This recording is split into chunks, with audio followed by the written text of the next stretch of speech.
Okay, welcome back to Farmbiz with Markay. You remember in the last video I posted, I said we're going to start a new batch starting from today. I just took delivery of that batch, about 150 of them. So normally what we do, if you've been following my video for some time now, we normally practice water before feed. So they have to have access to this water containing glucose before introducing feed to them. Now, what I'm going to do, they've been on this water for about some minutes now. So I'm still going to give them some minutes more before introducing feed to them. Remember, the way we introduce our feed is not just dump feed, that is just pour the feed there and go about your daily activities. We don't do that. So what we do, we give them little by little. So we don't practice dump feeding. That's what I want us to know. Now, this is day one. Day one today. Now, I didn't take the average weight because I have a whole lot of video in my channel on how to take the zero average weight, that is this arrival weight by this day one. So how to take the average weight, I have some videos in there that can help you to determine that. So we need to give them some feed now. That's not good enough because that one just dip itself inside the water. So I'll need to bring it closer to where the heat is a bit more so that it can dry up in no time. As you can see in this brooder right now, the chicks are really doing well. You can see how they are busy eating and all of that. That was after I gave them some time to drink that water containing glucose, which is very important. You must not skip that. Very important, because these chicks, as you know, they have undergone some level of transportation stress, because where we normally get them is not like few hours away from where we are. No, they have to travel across several states before getting to us. So when they come, it's necessary you give them that glucose, preferably glucose that is meant for veterinary use, that is those that are meant for poultry and for animals. Now, that's the one you should get, because when you go to vet shop, you always get them selling it and all of that.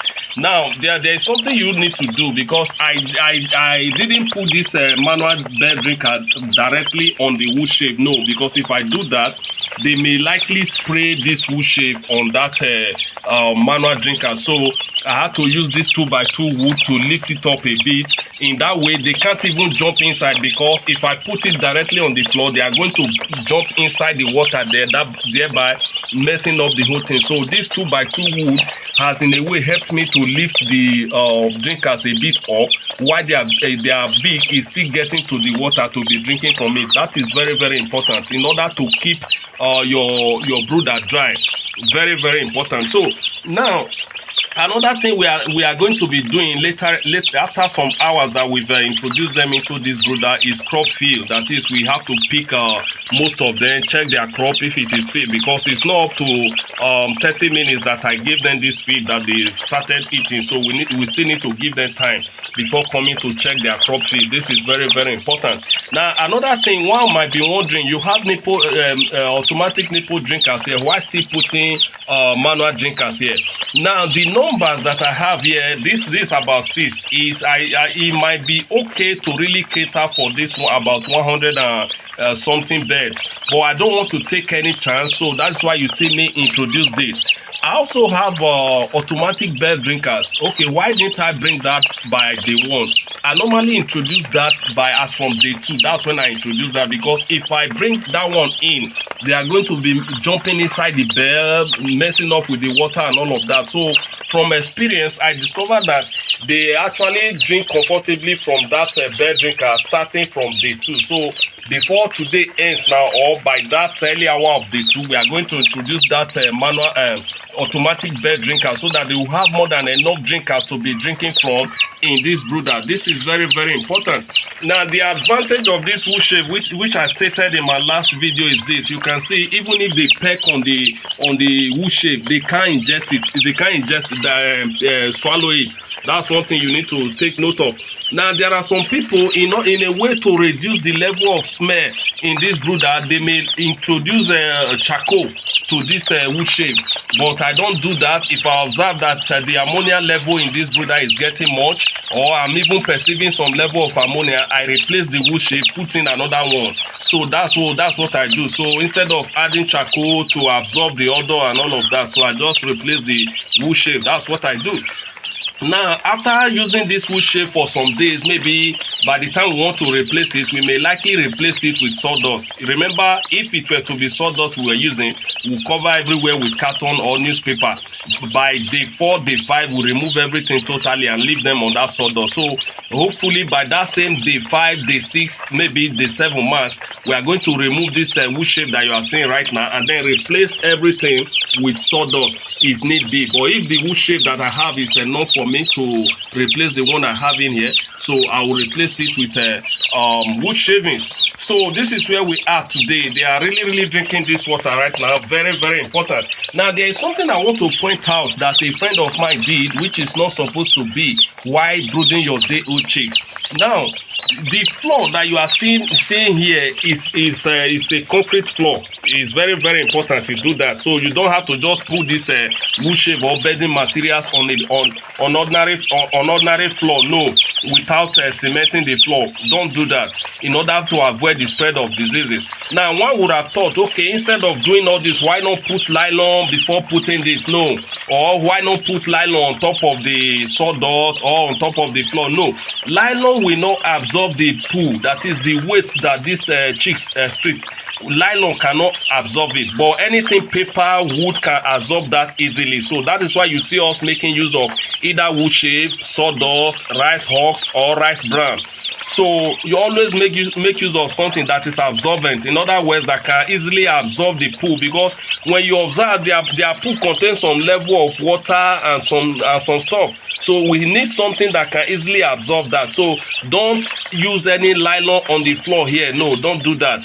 So just if you are using wood shape, just do it the way you see me do it right now, and you'll be so successful.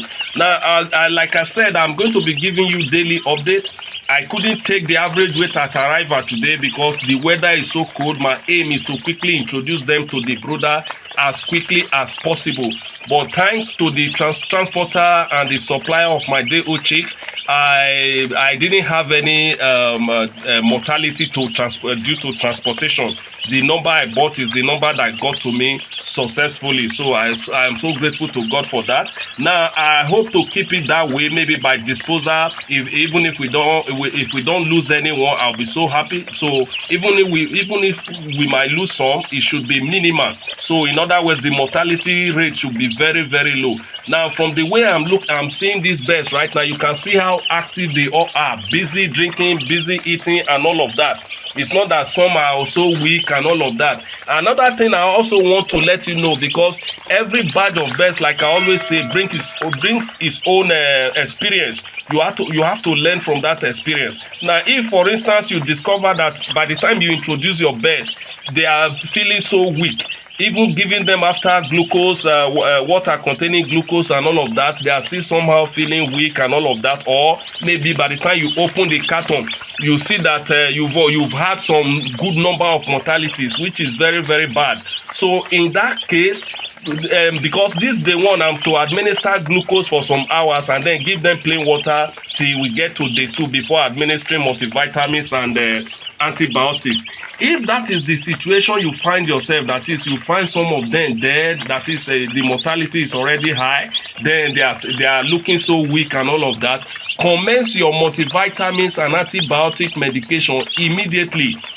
You may not need to give only glucose for that day and then allow them to stay till the next day before giving antibiotics and multivitamins. Don't do that. If they come in weak, kindly start your antibiotics and multivitamins medication immediately. You can mix antibiotics and multivitamin in the same water and give to them. It will not cause an issue.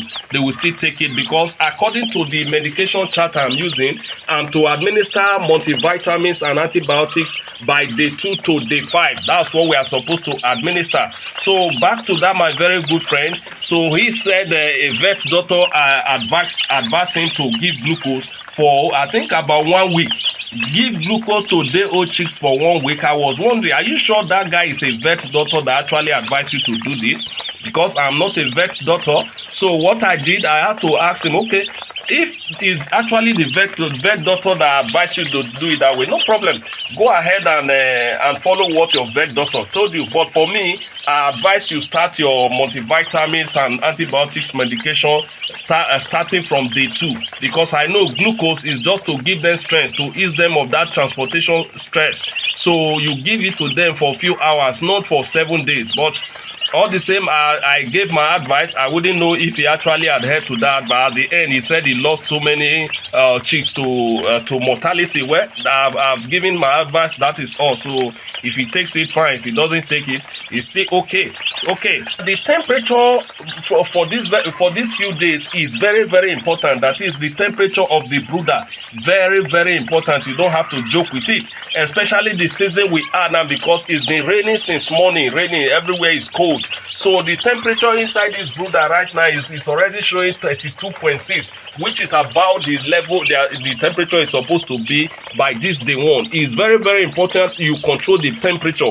Now, another way you could know if the temperature is okay for them, in case you don't have that thermometer to check the temperature level in this brooder, is to check how evenly spread the chicks are. As you can see, when you go around the brooder, they are busy eating. Some are just resting is normal, because they actually undergone some good number of hours of transportation. So some will be resting, some will be eating, and some will be drinking. It's normal. Now, if for instance you discover that they are all coming under the heat source, you just know that the heat is too low. You need to increase the level of heat, that is, increase the temperature, so that they will be evenly spread.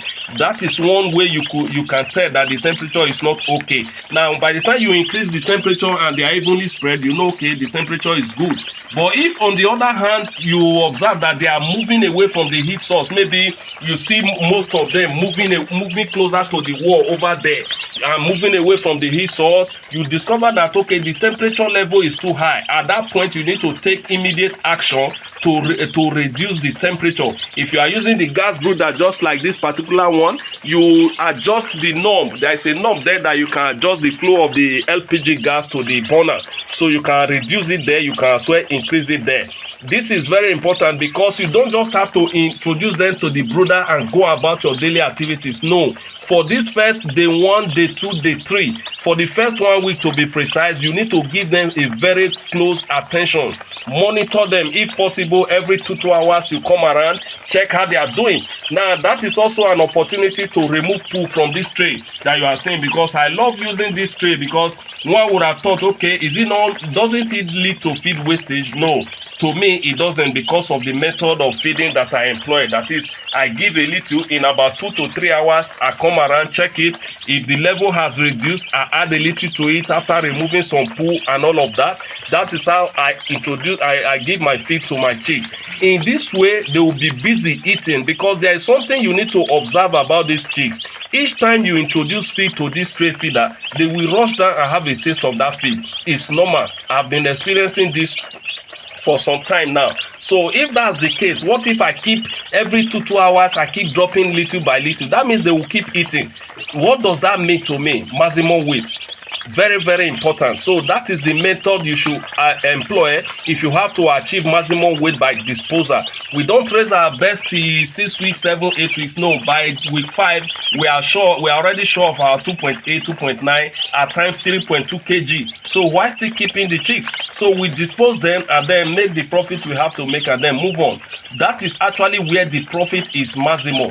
Don't joke with it. Now, the profit can only be maximum if you do what you are supposed to do starting from this day 1. Very, very important to be precise. Even before this day 1, the way you set up your brooder, prepare for the chicks before they arrive is very, very important. I have a whole lot of video talking to us about how you should prepare your brooder before the arrival of your chicks, what you should do during the arrival of your chicks, and immediately after you introduce your best to your brooder, what you should do. I have a whole lot of video up there that you can check out, so that you have a complete information on how to raise your broilers from day old till disposal. Another thing you could have also do if you don't want to, because the number of tray feeders I have in here now is more than enough, which is very, very okay, because I don't want them to compete for feed. Very, very important, because I have to provide more than enough tray feeders for them. So one would have thought, okay, why didn't you give them that flip top feeder? Again, I will introduce that flip top feeder by day 2, because from my experience, they don't normally eat much from that flip top feeder. They find it a bit difficult picking feed from the flip top feeder right from this day 1. So by day 2, I may likely remove some tray feeders and then replace them with that flip top feeder. That's when I will have to introduce that. Now, if you didn't have enough tray feeders, it would have been proper for you to add newspaper to this wood shade and then spray some feed on the newspaper. Now, from experience, I discovered that leads to some level of feed wastage. Spraying feed on the newspaper or on the carton that you place on top of the bedding materials, it leads to some level of feed wastage. Instead, use tray feeders like this, add a little feed to it so that they will have access to it. This is what we do at Farmbiz with Markay, that guarantees us that maximum weight at disposal. Now, there is one other thing I need to point out to us today.